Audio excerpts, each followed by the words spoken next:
दोस्तों नमस्कार। आइए आज हम पढ़ते हैं अध्याय 3 एक चर के द्विघात समीकरण के प्रश्नावली 3 का 8वां क्वेश्चन। इससे पहले क्लास में हमने 6वां और 7वां को हल किए थे, तो उसके बाद हम देखेंगे 8वां नंबर का क्वेश्चन। तो सबसे पहले आप क्या करेंगे, क्वेश्चन को पढ़ेंगे और इसे क्या करेंगे, अच्छे से समझेंगे। तो चलिए हम एक बार क्वेश्चन को अच्छे से पढ़ लेते हैं।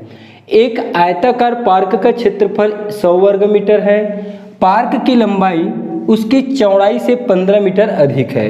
पार्क के चारों ओर तार का घेरा लगवाया जाना है। ठीक, जाली तार का घेरा लगवाया जाना है।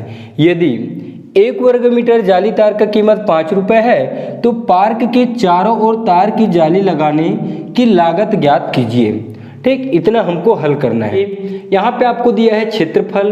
ठीक, तो क्षेत्रफल तो हम निकालेंगे आयताकार पार्क का, लेकिन जाली तार कहाँ लगाना है, आपको क्षेत्रफल में नहीं लगाना है। ठीक, क्योंकि ये होता है हमारा, मान लीजिए आयताकार पार्क है, तो हम इसका क्षेत्रफल अर्थात लंबाई गुणी चौड़ाई करके निकाल लेते हैं। लेकिन इसके परिमाप अर्थात बाहर में हमको क्या करना है, जाली का तार लगाना है, मतलब इस तरफ लगाना है हमको जाली का तार। तो इसको हम कहेंगे उसका परिमाप। तो हमें क्या करना पड़ेगा, परिमाप निकालना पड़ेगा।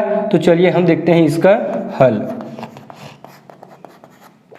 ठीक, चलिए क्वेश्चन के हम बीच वाले भाग को देखते हैं। लंबाई दिया है, यहाँ पे क्या दिया है, लंबाई चौड़ाई से क्या है, देखिए चौड़ाई के आगे क्या है, चौड़ाई से 15 मीटर अधिक है। तो लंबाई जो है वो चौड़ाई से 15 मीटर अधिक है, तो चौड़ाई को क्या करेंगे, हम मानेंगे। ठीक, तो इसको चलिए मान लीजिए, माना आयताकार पार्क। ठीक, आयताकार पार्क की चौड़ाई क्या मान लेते हैं भाई, हम चौड़ाई को x मान लेते हैं। तो लंबाई क्या हो जाएगा हमारा, चलिए बताइए, लंबाई इज इक्वल टू क्या हो जाएगा, लंबाई चौड़ाई से 15 मीटर अधिक है, तो लंबाई हो जाएगा x प्लस 15। ठीक, अब हमको क्या दिया है, क्षेत्रफल दे दिया है। तो क्षेत्रफल इज इक्वल टू दिया हुआ है हमको, ये दिया है 100 वर्ग मीटर। क्या दिया है, 100 वर्ग मीटर। तो आयत के क्षेत्रफल का सूत्र होता है, ये होता है लंबाई गुणा चौड़ाई। ठीक, इज इक्वल टू ये मिलेगा आपको 100। अब चौड़ाई के मान को यहाँ पे रखिए और लंबाई के मान को यहाँ पे रख दीजिए। तो लंबाई इज इक्वल टू हम रखेंगे x प्लस 15 और ये गुणा, और चौड़ाई की जगह रखेंगे हम, चौड़ाई का मान क्या है, x इज इक्वल टू ये 100। x को अंदर ले जाइए, तो अंदर जाएगा तो ये x के साथ गुणा होगा तो x स्क्वायर, और ये गुणा होगा तो 15x, और ये बराबर में मिलेगा आपको 100 को फिर पक्षांतर करके इधर लाएंगे, तो ये होगा x स्क्वायर प्लस 15x, और ये माइनस 100 इज इक्वल टू 0। अब फिर ये क्या है, समीकरण बन गया। इसको क्या करना है, हमें 100 को तोड़ना है, और तोड़ने के बाद जोड़ या घटाने में क्या आना चाहिए, आपका 15 आना चाहिए। तो चलिए 100 को तोड़िए। 100 को नॉर्मली हम देख सकते हैं 20 पंचे 100। ठीक, तो 20 गुणा ये होगा 5, और इज इक्वल टू हमको क्या मिलता है, 100 मिलता है। और 20 में हम 5 को माइनस करेंगे तो क्या मिलेगा, 15 मिल जाएगा। तो ये होगा 20 माइनस 5 इज इक्वल टू 15। ठीक, अब बगल में इसको ऐसे बता सकते हैं। तो हम 15 को किस में तोड़े हैं, 20 माइनस 5 में। तो x का स्क्वायर, और 15 की जगह लिखेंगे हम 20, और साथ में क्या है, x है, और ये माइनस 5x, और ये 100 इज इक्वल टू 0। ठीक, अब एक काम करिए, आप इसमें से 2 का जोड़ी बना लीजिए। तो इसका ये और इसके साथ ये बनेगा। अब इन दोनों से हम x को बाहर निकालेंगे, और ये बचेगा यहाँ पे एक x, और ये प्लस, और x निकलने के बाद बचेगा आपका यहाँ पे 20। दोनों से माइनस बाहर निकालिए, और साथ ही साथ यहाँ से इस 100 को आप एक काम करिए, इसको भी 20 गुणा 5 करके लिख लीजिए। 20 गुणा 5 इज इक्वल टू 0। ठीक, तो यहाँ से क्या निकलेगा, आपका 5 निकलेगा, तो ये होगा आपका 5, और दोनों से माइनस निकाले हैं तो -5 निकलेगा। तो यहाँ पे क्या बचेगा, प्लस x। प्लस को लिखने की आवश्यकता नहीं है, यहाँ से माइनस निकल चुका है, तो ये प्लस 5 निकला है, तो क्या बचेगा आपका 20 इज इक्वल टू 0।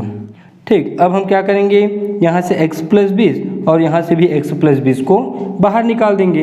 तो चलिए भाई x प्लस 20 को बाहर निकाल दीजिए, तो ये निकलेगा x प्लस 20। ठीक, उसके बाद यहाँ पे बचेगा x माइनस 5। क्या बचेगा, x minus 5 is equal to 0। अब एक बार इसके बराबर में 0 और एक बार इसके बराबर में 0, तो चलिए x plus 20 is equal to 0, तो x इज इक्वल टू -20। अब ये बताइए किसी भी आयत की भुजा ऋणात्मक होती है क्या? नहीं। तो हम इस ऋणात्मक को क्या करेंगे, ऋणात्मक वाले 20 को नहीं लेंगे, इसको हम छोड़ देंगे।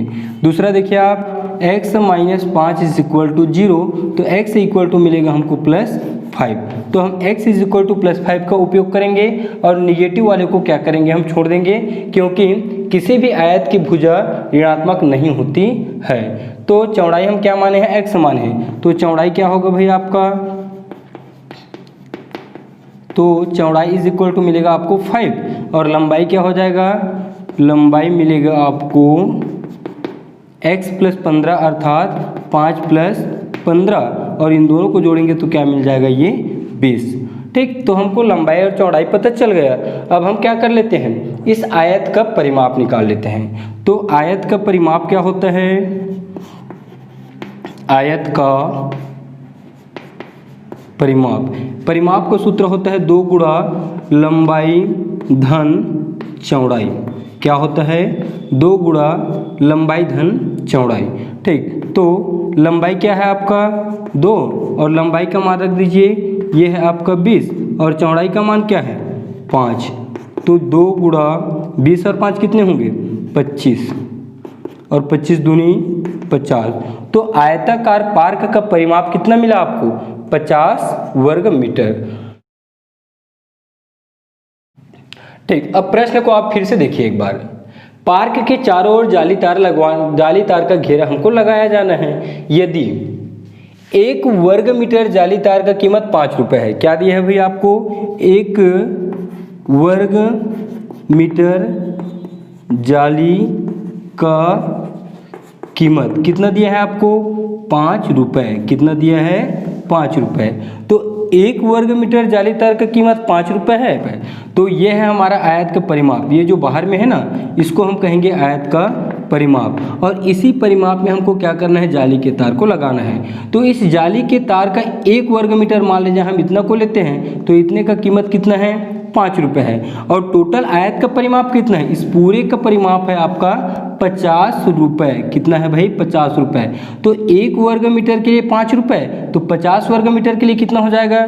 ठीक, तो इसके बाद लिखेंगे तो 50 वर्ग मीटर इज इक्वल टू 5 को 50 से गुणा कर दीजिए, तो 5 गुणा 50 और 5 पंची हो जाएगा आपका 25 और ये 0 का 0। तो 250 रुपये क्या होगा आपको आयताकार पार्क में जाली के तार लगवाने में खर्च होंगे। इस चित्र को बनाना नहीं है। यहाँ पे आप अंत में एक लाइन लिख लेंगे, अतः आयताकार पार्क के चारों ओर जाली तार लगाने में 250 रुपये का लागत लगेगा। ठीक, तो 8वां के बाद है हमारा अगला क्वेश्चन 9वां। तो 9वां क्वेश्चन पढ़िए। एक व्यक्ति और उसके पुत्र की वर्तमान आयु का योग 45 वर्ष है। 5 वर्ष पूर्व दोनों की आयु का गुणनफल उस व्यक्ति की आयु का 4 गुना था। तो दोनों की वर्तमान आयु ज्ञात कीजिए। ठीक, देखिए इसमें हमको करना क्या है, दोनों की वर्तमान आयु ज्ञात कीजिए। तो हमको दोनों की वर्तमान आयु ज्ञात करना है। तो एक पिता है और दूसरा क्या है, समझो पुत्र है। तो पिता और पुत्र दोनों की आयु हमको नहीं दिया हुआ है, तो हम क्या करेंगे, किसी भी एक की आयु को क्या करेंगे, हम मानेंगे। तो चलिए मान लेते हैं आयु, क्या मान लेते हैं हम, व्यक्ति की आयु को x मान लेते हैं। अब देखिए उसके पुत्र की वर्तमान आयु का योग 45 वर्ष है। तो पुत्र प्लस व्यक्ति, ठीक, दोनों का योग कितना है, व्यक्ति और उसके पुत्र के वर्तमान आयु का योग कितना है भाई आपके पास 45 है। तो दोनों का योग होगा 45। ठीक, तो व्यक्ति की आयु हम क्या माने हैं, x माने हैं। तो व्यक्ति की जगह हम क्या रखेंगे, व्यक्ति की जगह रखेंगे हम x को और ये मिलेगा हमको 45। अब इस प्लस x को उधर पक्षांतर कर दीजिए, तो पुत्र की आयु बन जाएगा आपका, पुत्र की आयु ये होगा 45 माइनस x, क्या मिलेगा 45 माइनस एक्स। तो व्यक्ति की आयु x वर्ष है तो पुत्र की आयु कितना होगा 45 माइनस एक्स। ठीक, अब अगला देखिए 5 वर्ष पूर्व दोनों की आयु। तो 5 वर्ष पूर्व निकाल लेते हैं हम, 5 वर्ष पूर्व नॉर्मली देखते हैं हम, जैसे कि अभी आपको उम्र कितना है, मान लीजिए आपको उम्र 20 वर्ष है, तो 20 में हम क्या करेंगे 5 वर्ष पूर्व बोला है तो हमको 5 घटाना पड़ेगा। तो 20 में आप 5 माइनस करोगे तो कितना मिलेगा भाई आपको 15 मिलेगा। ठीक, अब मान लीजिए आपका कोई पुत्र है तो उसकी भी आयु में हम क्या करेंगे 5 को माइनस करेंगे।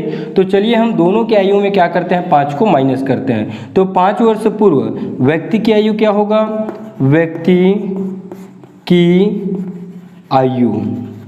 ठीक, 5 वर्ष अर्थात हम व्यक्ति की आयु में 5 को माइनस करेंगे तो ये होगा x माइनस 5। और पुत्र की आयु, पुत्र की आयु कितना है 45 माइनस एक्स। तो हम पहले उसकी आयु को लिखेंगे, अब आयु को लिखने के बाद 5 हम उसमें माइनस करेंगे तो ये होगा -5। ठीक, तो इसको हल करेंगे तो 45 में 5 माइनस करेंगे तो ये होगा 40 और ये माइनस एक्स। ठीक, अर्थात 5 वर्ष पूर्व व्यक्ति की आयु x माइनस 5 और पुत्र की आयु 40 माइनस एक्स है। अब हम देखेंगे अगला 5 वर्ष पूर्व दोनों की आयु का गुणनफल। ठीक, तो प्रश्नानुसार में हम चलते हैं इसको, प्रश्नानुसार यहाँ पे इसको हल कर देता हूँ मैं, प्रश्नानुसार अर्थात प्रश्न के अनुसार। ठीक, दोनों की आयु का गुणनफल, तो 5 वर्ष पूर्व हम निकाली है तो दोनों की आयु को क्या करेंगे गुणा करेंगे तो ये होगा x माइनस 5 और ये गुणा, और इसकी आयु क्या है 40 माइनस एक्स है, 40 माइनस एक्स।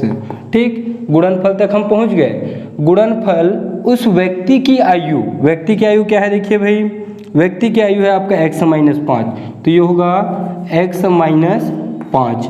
व्यक्ति की आयु का 4 गुना था तो व्यक्ति की आयु x माइनस 5 और इसमें हम करेंगे 4 का गुणा। तो ये जो यहाँ तक हमारा प्रश्न है वो कंप्लीट हो गया। ठीक, जैसे जैसे प्रश्न बोल रहे हैं वैसे वैसे हम क्या कर रहे हैं इसको हल कर रहे हैं। ठीक, अब चलिए इधर से x माइनस 5 और इधर से x माइनस 5 को हम क्या करेंगे दोनों तरफ से काट देंगे। क्यों, क्योंकि ये भी गुणा में है और यहाँ पे भी गुणा में है तो बचेगा हमारा 40 minus x is equal to 4। अब इस 40 को हम पक्षांतर करके उधर ले जाएंगे तो minus x is equal to मिलेगा 4 और 40 उधर जाएगा तो माइनस 40 अर्थात minus x is equal to 40 में 4 माइनस करेंगे तो मिलेगा हमको माइनस 36। दोनों तरफ से माइनस काट देंगे तो x का मान मिल जाएगा हमको 36। क्या मिलेगा भाई x का मान 36 और x को हम क्या माने थे व्यक्ति की आयु, तो व्यक्ति की वर्तमान आयु क्या हो जाएगा 36 वर्ष। यहाँ पे लिख दीजिए व्यक्ति की वर्तमान आयु।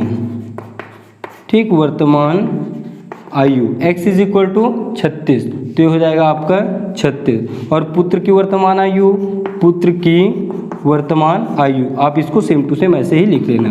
क्या है इसके लिए भाई 45 माइनस एक्स तो ये होगा 45 और ये माइनस एक्स, एक्स की जगह रखेंगे हम 36 और 45 में 36 को जब माइनस करेंगे तो कितना मिलेगा 9। कितना मिलेगा 9। अर्थात व्यक्ति की वर्तमान आयु 36 वर्ष और पुत्र की वर्तमान आयु 9 वर्ष होगी। इस तरह से ये जो क्वेश्चन है वो कंप्लीट होता है। इसके बाद है हमारा अगला क्वेश्चन 10वां क्वेश्चन है जो वह इसी तरह सेम बनेंगे, आप उसको बनाकर देखिएगा और किसी भी तरह की परेशानी आता है तो मुझे कमेंट करके ज़रूर बताइए। चलिए क्वेश्चन 10वां को मैं यहाँ पे लिख देता हूँ। तो 10वां है नीलमणि की 5 वर्ष पूर्व की आयु तथा 8 वर्ष पूर्व की आयु का गुणनफल 40 है, तो नीलमणि की वर्तमान आयु ज्ञात कीजिए। आप इसे बनाकर देखेंगे और जो भी उत्तर आएगा उसे कमेंट करके मुझे बताएंगे।